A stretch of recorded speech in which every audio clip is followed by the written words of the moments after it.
नमस्कार दोस्तों, आवक स्वागत है आपके अपने YouTube चैनल अमृत जंक्शन में। आज की वीडियो होने वाली है बेहद खास, तो आपसे निवेदन है कि वीडियो में अंत तक बने रहे।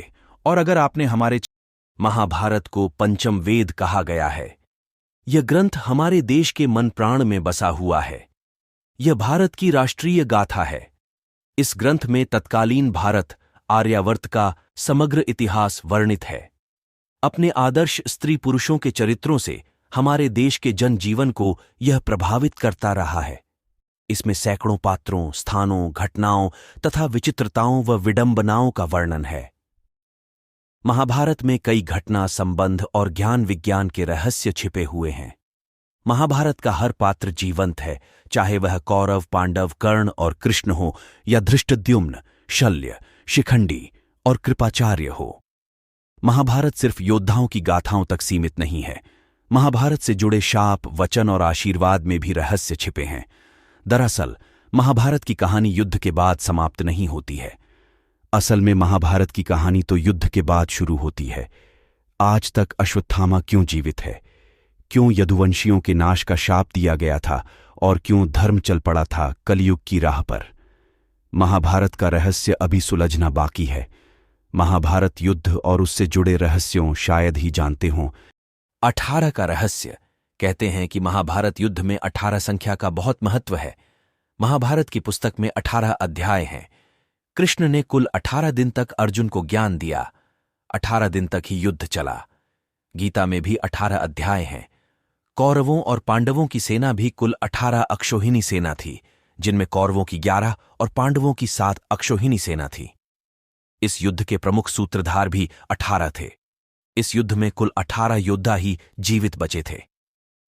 क्या आज भी जीवित हैं अश्वत्थामा? विज्ञान यह नहीं मानता कि कोई व्यक्ति हजारों वर्षों तक जीवित रह सकता है। ज्यादा से ज्यादा 150 वर्ष तक जीवित रहा जा सकता है, वह भी इस शर्त पर कि आबोहवा और खान पान अच्छा हो तो।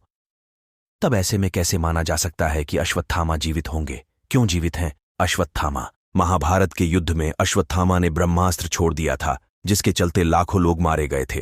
अश्वत्थामा के इस कृत्य से कृष्ण क्रोधित हो गए थे और उन्होंने अश्वत्थामा को शाप दिया था कि तू इतने वधों का पाप ढोता हुआ 3000 वर्ष तक निर्जन स्थानों में भटकेगा। तेरे शरीर से सदैव रक्त की दुर्गंध निःसृत होती रहेगी। तू अनेक रोगों से पीड़ित रहेगा। व्यास ने श्री कृष्ण के वचनों का अनुमोदन किया। ये 7 आज भी जिंदा हैं। महाभारत काल में विमान और परमाणु अस्त्र थे। मोहनजोदड़ो में कुछ ऐसे कंकाल मिले थे जिसमें रेडिएशन का असर था। महाभारत में सौप्तिक पर्व के अध्याय 13 से 15 तक ब्रह्मास्त्र के परिणाम दिए गए हैं। हिंदू इतिहास के जानकारों के मुताबिक 3 नवंबर 546 ईसा पूर्व छोड़ा हुआ ब्रह्मास्त्र परमाणु बम ही था। अर्थात ब्रह्मास्त्र छोड़े जाने के बाद भयंकर वायु जोरदार तमाचे मारने लगी। सहस्रावधि उल्का आकाश से गिरने लगे। भूत मात्रा को भयंकर महाभय उत्पन्न हो गया। आकाश में बड़ा शब्द हुआ। आकाश जलाने लगा।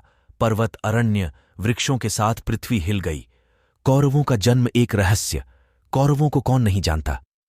धृतराष्ट्र और गांधारी के 99 पुत्र और एक पुत्री थीं, जिन्हें कौरव कहा जाता था। कुरुवंश के होने के कारण ये कौरव कहलाए। सभी कौरवों में दुर्योधन सबसे बड़ा था। गांधारी जब गर्भवती थी तब धृतराष्ट्र ने एक दासी के साथ सहवास किया था, जिसके चलते युयुत्सु नामक पुत्र का जन्म हुआ। इस तरह कौरव 100 हो गए। युयुत्सु ऐन वक्त पर कौरवों की सेना को छोड़कर पांडवों की सेना में शामिल हो गया था। गांधारी ने वेदव्यास से पुत्रवती होने का वरदान प्राप्त कर किया। गर्भ धारण कर लेने के पश्चात भी 2 वर्ष व्यतीत हो गए, किंतु गांधारी के कोई भी संतान उत्पन्न नहीं हुई। इस पर क्रोधवश गांधारी ने अपने पेट पर जोर से मुक्के का प्रहार किया, जिससे उसका गर्भ गिर गया। वेदव्यास ने इस घटना को तत्काल ही जान लिया। वे गांधारी के पास आकर बोले, गांधारी, तूने बहुत गलत किया। मेरा दिया हुआ वर कभी मिथ्या नहीं जाता। अब तुम शीघ्र ही 100 कुंड तैयार करवाओ और उनमें घृत, घी भरवा दो। वेदव्यास ने गांधारी के गर्भ से निकले मांसपिंड पर अभिमंत्रित जल छिड़का, जिससे उस पिंड के अंगूठे के पोरुए के बराबर 100 टुकड़े हो गए। वेदव्यास ने उन टुकड़ों को गांधारी के बनवाए हुए 100 कुंडों में रखवा दिया और उन कुंडों को 2 वर्ष पश्चात खोलने का आदेश देकर अपने आश्रम चले गए। 2 वर्ष बाद सबसे पहले कुंड से दुर्योधन की उत्पत्ति हुई। फिर उन कुंडों से धृतराष्ट्र के शेष 99 पुत्र एवं दुशला नामक एक कन्या का जन्म हुआ। महान योद्धा बर्बरीक। बर्बरीक महान पांडव भीम के पुत्र घटोत्कच और नागकन्या अहिलवती के पुत्र थे। कहीं कहीं पर मुरदैत्य की पुत्री कामकंटकटा के उदर से भी इनके जन्म होने की बात कही गई है। महाभारत का युद्ध जब तय हो गया तो बर्बरीक ने भी युद्ध में सम्मिलित होने की इच्छा व्यक्त की और मां को हारे हुए पक्ष का साथ देने का वचन दिया। बर्बरीक अपने नीले रंग के घोड़े पर सवार होकर 3 बाण और धनुष के साथ कुरुक्षेत्र की रणभूमि की ओर अग्रसर हुए।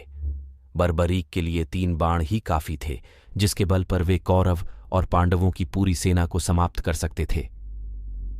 यह जानकर भगवान कृष्ण ने ब्राह्मण के वेश में उनके सामने उपस्थित होकर उनसे दान में छलपूर्वक उनका शीश मांग लिया। बर्बरीक ने कृष्ण से प्रार्थना की कि वे अंत तक युद्ध देखना चाहते हैं। तब कृष्ण ने उनकी यह बात स्वीकार कर ली। फाल्गुन मास की द्वादशी को उन्होंने अपने शीश का दान दिया। भगवान ने उस शीश को अमृत से सींचकर सबसे ऊंची जगह पर रख दिया ताकि वे महाभारत युद्ध देख सकें। उनका सिर युद्ध भूमि के समीप ही एक पहाड़ी पर रख दिया गया, जहां से बर्बरीक संपूर्ण युद्ध का जायजा ले सकते थे। के बारे में बता रहे, जिसे जानकर आपको यकीन नहीं होगा। महाभारत से जुड़ी यह घटना उस समय की जब 5 पांडव के पिता पांडु की मृत्यु हुई थी। उनके शरीर का मांस उनके पुत्रों ने खाया था। इस बात को जानने के लिए हम पांडु के जीवित होने के समय में जाना होगा। इसके अनुसार 5 पांडव युधिष्ठिर, भीम, अर्जुन, नकुल और सहदेव थे। पांडु इन 5 पुत्रों के पिता तो थे, लेकिन इनका जन्म पांडु के वीर्य तथा माताओं के गर्भ से नहीं हुआ था, क्योंकि पांडु को किसी ऋषि ने श्राप दिया था कि अगर वो किसी भी स्त्री से शारीरिक संबंध बनाएगा तो उसकी मृत्यु हो जाएगी, जिसके कारण उन्होंने कभी भी कुंती और माद्री से शारीरिक संबंध नहीं बनाए थे। इसी कारण पांडु के निवेदन पर पांडवों का माता कुंती और माद्री ने भगवान का आह्वान करके प्राप्त किए थे। इसके बाद जब पांडु की मृत्यु हुई तो उसके मृत शरीर का मांस 5 भाइयों ने मिलकर खाया था। इसके पीछे कारण था कि पांडु खुद चाहते थे कि उनके पुत्र उनका मांस खाएं, क्योंकि उसके पुत्र उसके वीर्य से पैदा नहीं हुए थे, जिसके कारण पांडु का ज्ञान कौशल उसके पुत्रों में नहीं आ पाया था। इसी कारण उसने अपनी मृत्यु पूर्व ऐसा वरदान मांगा था कि उसके बच्चे उसकी मृत्यु के पश्चात उसके शरीर का मांस मिल बांट कर खाएं, जिससे उसका ज्ञान बच्चों में स्थानांतरित हो जाए। पांडवों द्वारा पिता का मांस खाने के विषय में 2 मान्यता प्रचलित है। इसके अनुसार पहली मान्यता है कि 5 भाइयों ने मिल बांटकर मांस खाया था, लेकिन सबसे ज्यादा मांस सहदेव ने खाया था, जबकि एक अन्य मान्यता के अनुसार सिर्फ सहदेव ने पिता की इच्छा का पालन करते हुए उनके मस्तिष्क के 3 हिस्से खाए। पहले टुकड़े को खाते ही सहदेव को इतिहास का ज्ञान हुआ, दूसरे टुकड़े को खाने पर वर्तमान का और तीसरे टुकड़े को खाते ही भविष्य का ज्ञान हो गया। सबसे बड़ा यही कारण है कि सहदेव अपने सभी भाइयों में सबसे अधिक ज्ञानी था। साथ ही वह भविष्य में होने वाली घटनाओं को भी देख लेता था